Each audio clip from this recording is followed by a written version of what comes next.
The first card that comes up for you, Scorpio, is the Page of Cups. What is this? You've had pages the last few times.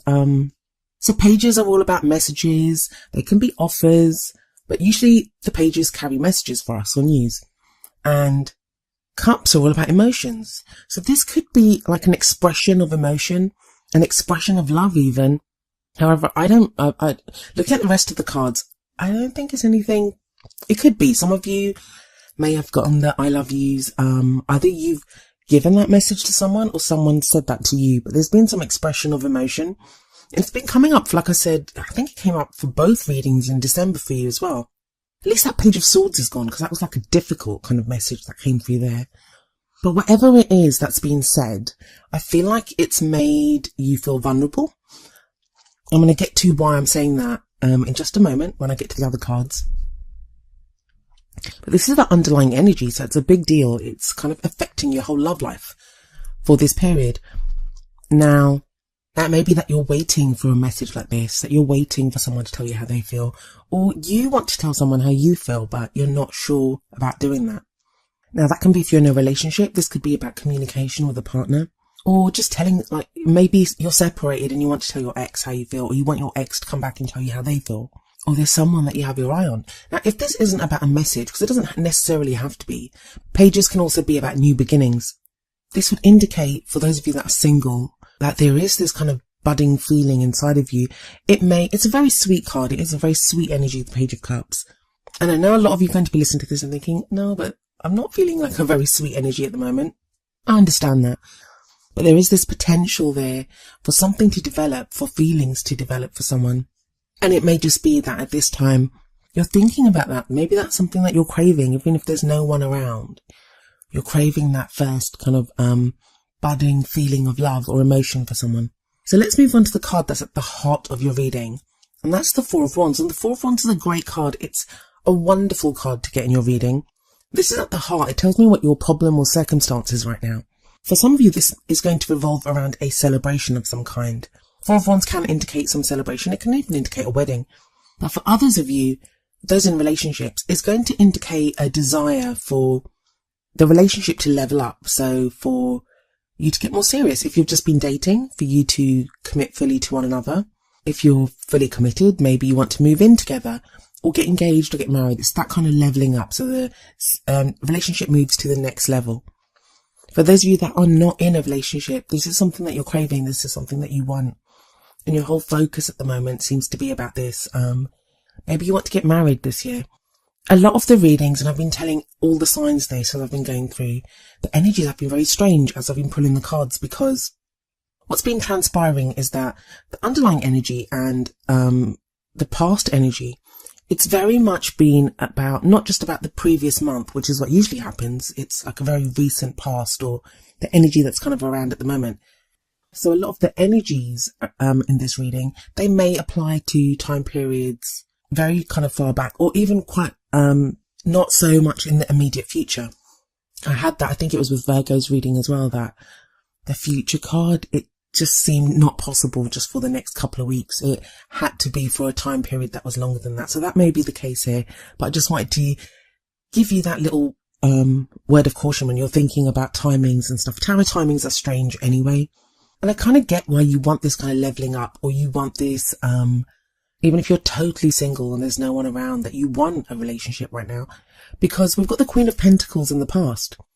Now, some of you may have been dealing with an earth sign, and that would be a Taurus, Virgo, or a Capricorn. That could be a partner or someone that you're interested in. But for others of you, it's not going to be an earth sign. It'll just be the energy of that card. And even though I say queen, it doesn't have to be a woman. It can be, whether you identify as male or female, this card could indicate you or someone that you know. And it doesn't matter what kind of relationship you're looking for. Opposite sex, same sex. It's just the energy of the card. So what is the energy of the Queen of Pentacles? She's very hardworking. She's very caring. She's very stable, very supportive. So this is all energy that either you know someone like that, or Scorpio, this could be you. I have a feeling that for quite a few of you, this energy is you. That's what you've been doing. You've been working so hard. And I don't just think it's at your love life. It feels like you've had to be very grounded and very stable, and you've been trying to get things together. And it's been hard work. It has been hard work, but you've been doing it. The Queen of Pentacles is a great energy to get there. Then we move to the present and we have the Eight of Swords there. And it kind of feels like, that's why I'm saying that the Queen of Pentacles, I feel like if it's your energy, you've been doing all this work in like all other areas of your life. But within your love life, you still feel kind of stuck. Now, the good news of the Eight of Swords, and there is good news, I know it doesn't look very nice, is that what's keeping you stuck mostly are your thoughts. Swords represent thoughts, ideas, and it can be that you're kind of stuck by your own thoughts, that just mulling over the problem, thinking about it, that's what's keeping you stuck. Because we see this lady and she's surrounded by these swords and she's blindfolded, so she can't even see. So it's like you can't see the situation clearly. But if we look at her hands, they're very loosely tied with this chain around them. She could slip that off, and then the swords are so widely spaced that she could just walk through them. So right now, I know it feels like you can't make big changes in your life, and I wouldn't recommend that you do anyway. That may just be the energy of Mercury retrograde that is doing that to you. And we've got a lot of planets in Capricorn too. That can kind of slow us down and make us feel like we need to work, and do all this kind of serious stuff. It's a very serious energy. So, Mercury retrograde's over after the first week of January, and then the shadow period ends at the end of the month. So hang in there, Scorpio. But even though you can't make big changes right now, you can make small changes. Think about the little things that you could do in your love life. And that's so easy for me to say. I kind of get it. I really do understand what you're going through. And when you feel stuck, it just feels like you can't do anything. But then we have a different kind of stuck in the Four of Pentacles, which is coming up as the future energy. Now we have two fours. We have the Four of Wands above the Four of Pentacles here. And fours are very stable energies, So if things have felt out of kilter, you have this amazing energy of the fours coming in. But if the Four of Wands is like an expansive energy, it's like going outwards, celebrating, this energy flowing outwards. The Four of Pentacles is the opposite. It's energy flowing inwards. It's when you kind of hold on to what you have. Now that is not always a bad thing. Because if we look at this guy, he's holding his pentacles very close to him. So it's like the things that we value, the things that we love, or the things that we want, we hold on to them. And that can be a good thing. Of course, why shouldn't you hold on to the things that you love? But the other side of the coin, or the other side of the pentacle, I guess I should say, for this card is that it can be when we hold on too tight, when we are so afraid. Like sometimes it can be when we withdraw love and affection. We don't support someone else. We kind of retract our energies, pull them in, and we don't give someone the love and support that they want. And it may not be you that's doing this. It may be that you're experiencing this from someone else. I do feel like it's a temporary energy. And I think for a lot of you, it's going to be you, but I think that's just, you don't want to get hurt anymore. You don't want to put yourself out there. You feel like you've gone through so much. You're not even sure if you like trust to be able to let someone else in. And this can be whether you're in a relationship or whether you're single. Because if you're in a relationship, it may be a time when you just think, I need to just hold on or like protect myself. Like you don't want to be vulnerable. But like I said, it's an energy that can be used in two ways. So you can either hold on to that which is dear to you. So if you love someone, you hold on to them and you cherish what you have. Or it's a very kind of, well, it's the miser card. So it can be that you kind of hold on because you're afraid to lose what you have, or, you know, it's that fear. So don't come from fear, basically. And the reason I'm kind of going on about the fear aspect of it is because of the Eight of Swords that comes up before it.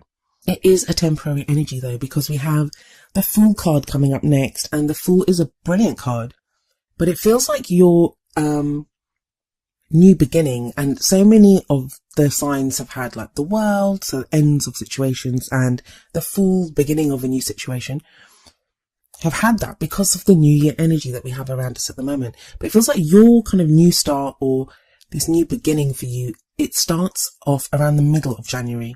Because this is the crowning energy, and it's the kind of energy that you'll take into the second half of January for you.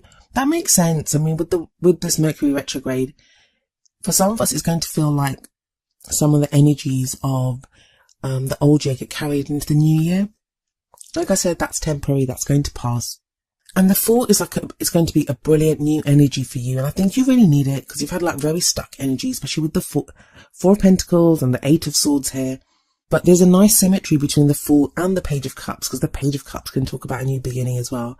And the Fool here does definitely. It talks about setting out on a new adventure, a new cycle beginning in your life. And the Fool's very trusting. Very trusting. It's the opposite of the Eight of Swords, the opposite of the Four of Pentacles. The Fool doesn't even know where he's going. He doesn't mind. He's just set out on the adventure and he's going to enjoy every minute of his adventure. He's very trusting. He's very open. So something is going to shift in you.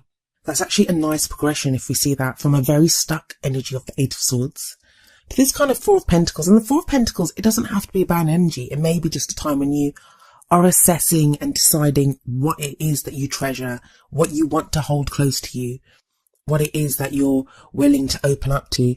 And I love this Four of Swords that's kind of radiating from the middle of your reading, because that's kind of something that you're working towards. You want this Four of Wands energy. So what do the Oracle cards say for you? The first card that I drew for you from the Romance Angels Oracle cards is Trust. And the card says, this situation is calling for you to have faith. Now that's whether, if you're in a relationship, trust that that relationship is, whatever the situation is, just trust that it is what it needs to be. And I think you are moving to a place of trust. I think that's been the problem. Like, you've not known what to trust. For those of you that are single, I guess it's asking you to trust that you're moving towards the right direction. You're moving towards someone to love. You're on this journey, and there is a new journey beginning. I'll actually read the message from the book for you for trust. It says, in response to your question, the Romance Angels ask you to trust that everything is exactly as it needs to be. Do not add fear to the situation, which will only create drama and negativity. Instead, the angels ask you to release your worries to them. Your present situation is here to bring you blessings and personal growth, leading to the beautiful romantic love you so deeply desire and deserve. As you follow the pathway you're currently on, trust that it's leading you in the right direction. Your faith uplifts your energy, which in turn attracts positive experiences and people, including your romantic partner. This truly is a situation where with faith, all things are possible. Now, I don't usually read the meanings for the Romance Angels cards, but I wanted to for you because I think you needed to hear that. And that very much echoes the energy of the Fool card, this trusting and being on a new path. The card from the Wisdom of the Oracle deck is number 7, To the Sea. And I'll read you the essential meanings and the relationship message from the book, and then I'll tie it in with your reading. So we have, for the essential meanings, being in flow, returning to source, recognizing how pieces fit together, a natural pattern of events. Relationship message. There are points in a relationship when you have to decide to go with the flow rather than dictate the course you share with another. Can you let go of the need to have things your way and allow the relationship itself, your combined goals and desires, to steer the ship? Can you both transcend your personalities and allow the partnership to form its own identity, its own energy? Now is the time to relax and see where this mutual journey leads. And that talks about a relationship. Even if you're single, I think To the Sea is all about going with the flow. That's very much what it's about. It's about going with the flow. I feel like, I know right now you won't feel it whatsoever, but there is this Page of Cups energy available to you, which is this kind of budding romance. It's like, there is love there, there's emotion there, and it's available to you, and you're moving towards it. The Fool says that there's a new journey beginning, and it's more, the Fool's so carefree and easygoing, and I feel like that's something that you've not felt for a while, like with all this work that you've been doing and this feeling stuck now. But use that Four of Pentacles energy to decide what it is that you treasure, that you value above all else. And keep that Four of Wands as a guiding light, that that's where you're headed. I think some of you will be celebrating, because that Four of Wands is usually a celebration. I always see a celebration in there. And it doesn't have to be like a huge party or something. We're not talking a wedding. I mean, it can be a wedding. Like I said at the beginning, it can be a wedding. But the opposite end, it may be, I don't know, renting an apartment together and sitting on a bare floor and eating pizza first night in your new place. That's a celebration in and of itself. So it's that kind of energy. That's kind of where you're headed. This kind of connection, it's the connection with someone else and having that strong foundation, having built something together. And you kind of need that. I get the feeling that even those of you that have been in relationships, there's been a kind of loneliness to you, Scorpio, and you guys can be quite intense. And you feel so deeply, and I get that. Take a deep breath though. relax, go with the flow. And that's so easy for me to say. Understand that. It's so easy to say, but try it, because there is a new journey coming up, a new adventure.